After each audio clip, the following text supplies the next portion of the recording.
অবশেষে অস্ট্রেলিয়ার উদ্দেশ্যে রওনা দিলেন পেসার শরীফুল ইসলাম। বুধবার রাতের ফ্লাইটে হজরত শাহজালাল আন্তর্জাতিক বিমানবন্দর থেকে রওনা দিয়েছেন তিনি। সবকিছু ঠিকঠাক মতো চললে অস্ট্রেলিয়ার বিপক্ষে সিরিজের প্রথম থেকেই শরীফুল হতে পারতেন দলের অংশ।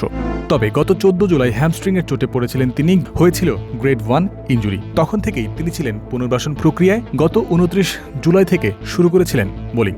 আগে জানানো বিসিবির তথ্য অনুযায়ী 12 অগস্টই তার দেয়ার কথা ছিল ফিটনেস টেস্ট, তারপরে ক্লিয়ারেন্স পেলে তিনি যাবেন অস্ট্রেলিয়ায়। কথা ছিল এমনই। তবে প্রত্যাশিত সময়ের আগেই সেরে উঠেছিলেন শরীফুল, যে কারণে দুদিন আগেই দিয়েছেন ফিটনেস টেস্ট, আর তাতে উত্তীর্ণ হয়ে দুদিনের মাথায় রওনা দিলেন অস্ট্রেলিয়ার উদ্দেশ্যে। রাত পোহালে ডারউইনে অস্ট্রেলিয়ার বিপক্ষে প্রথম টেস্ট খেলতে নামবে বাংলাদেশ। এই সফরে টাইগারদের পরের ম্যাচ ম্যাকেইতে।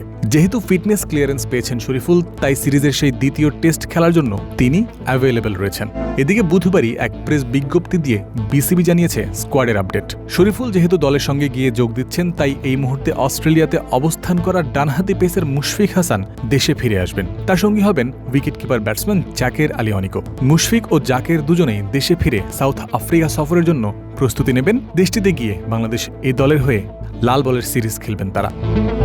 প্রত্যাশিত সময়ের আগে ইনজুরি থেকে সেরে ওঠার তালিকায় শরীফুলের আগে ছিলেন বাংলাদেশের আরেক উইকেটকিপার ব্যাটসম্যান লিটন দাসও। নির্ধারিত সময়ের আগে ফিট হতে পেরেছিলেন বলেই লিটন ডারউইনে প্রথম টেস্ট থেকেই খেলতে পারছেন। বৃহস্পতিবার বাংলাদেশ সময় ভোর 6:30 থেকে অস্ট্রেলিয়ার বিপক্ষে সিরিজের প্রথম টেস্টে খেলতে নামবে টিম বাংলাদেশ। জয়ন্ত বিন্দু, ক্রিক ফ্রেন্সি।